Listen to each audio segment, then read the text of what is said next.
Motor আমরা কিভাবে control room থেকে কন্ট্রোল করে থাকি সেটা আজকে আমি আপনাদের দেখানোর চেষ্টা করছি। আমি ডিসিএস বলা হয় এটাকে। মানে এখান থেকে আমরা ফিল্ডে আমাদের যে মোটর, ভালভ আরো অনেক ডিভাইস আছে যেগুলো আমরা এই কন্ট্রোল প্যানেল থেকে বা এই কন্ট্রোল মনিটর থেকে আমরা কন্ট্রোল করতে পারি, সেটা আমি একটু দেখানোর চেষ্টা করছি। Shut down cooling water pump.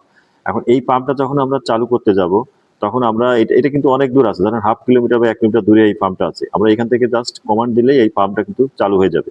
এখন দেখেন আমরা কিভাবে এই পাম্পটা চালু করতে পারি। এই যে আমি এখানে পাম্পের উপর ক্লিক করলে আমাদের এরকম একটা পেজ আসবে। সেই হচ্ছে ট্যাগ। মানে আমরা এই পাম্পটা কোন জায়গায় আছে ওই সিস্টেমের এখানে এই ট্যাগ খুঁজলে আমরা বুঝতে পারবো এই পাম্পটার হচ্ছে এই। আর এটা হচ্ছে এই পাম্পের নাম। আর এটাকে বলা হচ্ছে অ্যাকনলেজ। মানে অ্যাকনলেজ মানে এখানে যদি কোনো অ্যালার্ম আসে সেক্ষেত্রে আমরা এখানে অ্যাকনলেজ করতে পারি, মানে রিসেট করতে পারি। আর এটা হচ্ছে এই পাম্পের আন্ডারে কতগুলো সিগন্যাল আছে সেটা বোঝাচ্ছে। এটা দেখেন এতগুলো সিগন্যাল এই পাম্পের আন্ডারে আছে।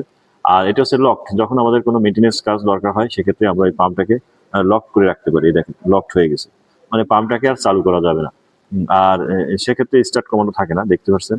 আর এটাকে চাপ দিলে আমরা স্টার্ট হয়ে যাবে, আর এখানে যখন স্টার্ট হয়ে যাবে তখন এখানে চাপ দিলে স্টপ হয়ে যাবে। এই